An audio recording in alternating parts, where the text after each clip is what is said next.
আসসালামু আলাইকুম। কেমন আছেন সবাই? আলহামদুলিল্লাহ, আমরা অনেক ভালো আছি। আজকে একটু ছোটোখাটো ঘোরাঘুরির জন্য বের হচ্ছিলাম। যেহেতু বিজয়ের মাস, তো 16 ডিসেম্বরেও বের হয়েছিলাম, বাট কোনো ভিডিও করা হয়নি। আজকে 17 ডিসেম্বর, আজকে বের হয়েছিলাম। তো আজকে প্রোগ্রাম ছিল, আমার বোনের ছেলে রাইয়ান, ওর স্কুলে প্রোগ্রাম ছিল, কালচারাল প্রোগ্রাম। তো সেখানে গিয়েছিলাম। আমার মেয়ে তো কিছু ছোট ছোট পরীদেরকে দেখে পাগল হয়ে গেছে, ওদের সাথে ছবি তুলবে, ওদের নাচ দেখতেছিল, ওরা প্র্যাকটিস করছিল, তো তখনও ওদেরকে ও দেখতেছিল। আর ওখান থেকে ও সরছিলই না, ও ওখানে দাঁড়ায় দাঁড়ায় দেখবে, তো তার জন্য। আর অন্যদিকে রায়ানের রেজাল্ট দিচ্ছিল, ও ছিল ক্লাসরুমে ওর টিচারের কাছে। আর আমরা এদিকে একটু ঘোরাঘুরি করছিলাম, একটু ক্লাসরুমে নিয়ে গিয়েছিলাম জিনাতকে, যে তুমি এখানে পড়বে কি না জিজ্ঞাসা করছিলাম। ও বলছিল যে না, আমি স্কুলে পড়বো না, আমি মাদ্রাসায় পড়বো। তো এই কথাবার্তাই চলছিল। আর ওর ক্লাসরুমটা ভালোই লেগেছিল, বাট বলেছিল যে সে মাদ্রাসায় রেখে পড়বে।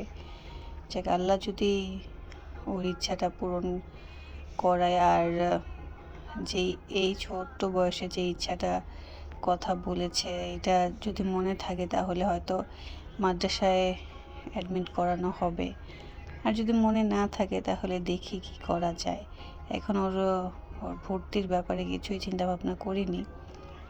তো এখানে একটু খেলার জায়গাও ছিল, ছোট বাচ্চাদের খেলার জায়গা ছিল, ওখানে অনেকক্ষণ ছিল, খেলাধুলা করেছে। ওখান থেকে আর সরছিল না, ওকে টেনে নিয়ে এই দিকে নিয়ে আসছিলাম।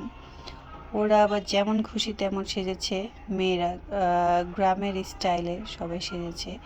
এখানে বিয়ের কনে ছিল, এরপর কৃষক ছিল, এরপর চুড়িওয়ালা ছিল, ডাক্তার ছিল, অনেক কিছুই ছিল। আবার এখানে যেহেতু প্রোগ্রাম ছিল, প্রোগ্রামের পাশাপাশি ছোটোখাটো পিঠার মেলাও ছিল। তো অনেক রকমেরই পিঠা দেখেছিলাম যে পাওয়া যাচ্ছে। কয়েকটা পিঠা কিনেছিলাম, খেয়েছি, কিন্তু পিঠার চাইতে বেশি ভালো লেগেছিল ফুচকা। চটপটি এগুলো হচ্ছে ভালো লেগেছিল। আর ভাপা পিঠা আর চিতই পিঠাটা অনেক বেশি দেখতে অনেক বেশি লোভনীয় ছিল, বাট খেতে পারিনি, লাস্ট পর্যায়ে শেষ হয়ে গিয়েছিল। তো একটু স্টেজের সামনেও গিয়েছিলাম। স্টেজের সামনে কেমন সবাই